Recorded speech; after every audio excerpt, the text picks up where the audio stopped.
Halo semuanya, perkenalkan nama aku Nini Alif Romalan, mahasiswa Informatika semester 4 di Universitas Jenderal Sudirman. Di video kali ini aku akan membahas tentang ergonomik, khususnya tentang masalah kesehatan saat menggunakan komputer. Yuk simak sampai selesai. Di era teknologi sekarang, hampir semua orang tidak bisa lepas dari yang namanya laptop atau komputer. Mulai dari pelajar yang mengerjakan tugas, mahasiswa yang menulis laporan, karyawan yang kerja dari rumah, sampai freelancer yang bisa kerja dari mana saja. Semuanya butuh layar. Dan tanpa kita sadari, kita bisa duduk di depan komputer berjam-jam lamanya. 1 jam, 2 jam, bahkan lebih dari itu. Tapi ada yang sering kita abaikan. Setelah lama duduk, tiba-tiba leher terasa kaku, mata mulai perih, punggung pegal, bahkan kepala bisa ikut pusing. Banyak orang mengira ini hal yang wajar, padahal ini adalah tanda bahwa ada yang salah. Bukan dari pekerjaannya, tapi dari cara kita bekerja.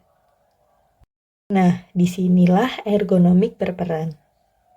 Jadi sebenarnya apa sih ergonomik itu?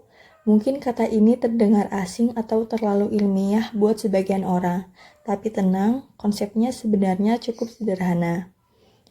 Ergonomik adalah ilmu terapan yang mempelajari bagaimana mendesain peralatan dan lingkungan kerja agar sesuai dengan kondisi dan kemampuan manusia. Jadi bukan manusianya yang harus menyesuaikan diri dengan alat atau lingkungannya, tapi justru sebaliknya. Alat dan lingkungan itulah yang harus dirancang mengikuti kebutuhan manusia. Tujuannya pun sederhana, yaitu mengurangi kelelahan dan ketidaknyamanan saat bekerja. Karena kalau kita bekerja dalam kondisi yang tidak nyaman, tubuh kita akan terus memberikan sinyal protes, entah itu lewat rasa pegal, nyeri, atau bahkan gangguan kesehatan yang lebih serius kalau dibiarkan terlalu lama. Nah, dalam video ini kita akan fokus ke salah satu aspek penting ergonomik, yaitu masalah kesehatan dalam menggunakan komputer. Ada 4 hal utama yang perlu kita perhatikan, yaitu posisi fisik, suhu, pencahayaan, dan kebisingan.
Masalah pertama adalah posisi fisik. Tanpa sadar, banyak dari kita duduk dengan badan membungkuk, kepala condong ke depan, dan tangan menggantung saat mengetik.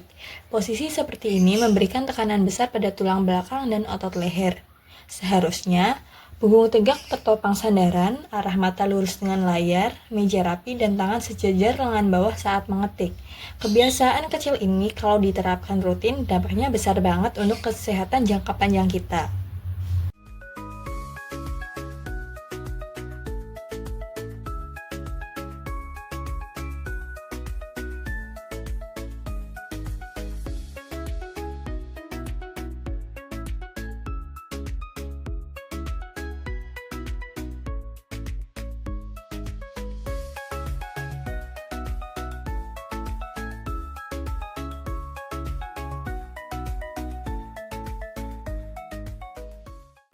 Masalah berikutnya adalah suhu ruangan.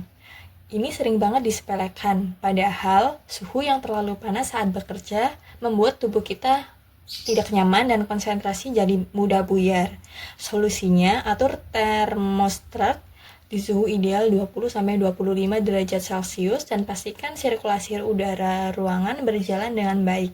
Dengan suhu yang nyaman, fokus kita pun bisa terjaga lebih lama.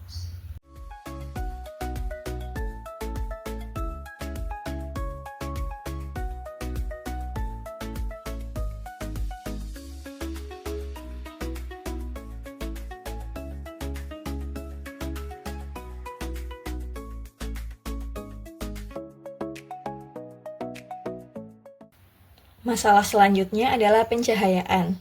Ruangan yang terlalu gelap atau lampu yang langsung menyorot ke layar membuat mata kita bekerja jauh lebih keras dari seharusnya, sehingga mata jadi cepat lelah dan perih. Solusinya cukup mudah. Arahkan lampu meja ke permukaan meja, bukan ke layar, dan sesuaikan tingkat kecerahan layar dengan cahaya ruangan. Langkah kecil ini bisa membuat mata jauh lebih nyaman saat bekerja.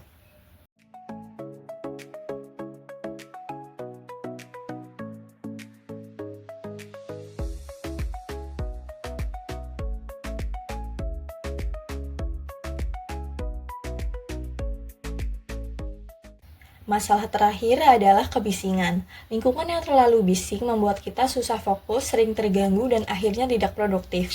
Tanpa sadar, otak kita terus memproses suara di sekitar yang lama-lama menguras energi dan konsentrasi. Solusinya, gunakan earphone atau earplug kalau lingkungan sedang bising dan usahakan pilih ruangan yang lebih tenang saat bekerja. Dengan suasana yang kondusif, produktivitas pun bisa meningkat. Nah, itu tadi pembahasan kita tentang masalah kesehatan dalam ergonomik saat menggunakan komputer, mulai dari posisi fisik, pencahayaan, suhu, hingga kebisingan. Semuanya punya dampak nyata terhadap kesehatan dan produktivitas kita sehari-hari. Jadi, yuk mulai terapkan kebiasaan ergonomik yang baik dari sekarang, karena perubahan kecil yang kita lakukan hari ini bisa memberikan dampak besar bagi kesehatan kita di masa depan. Semoga video ini bermanfaat. Sampai jumpa!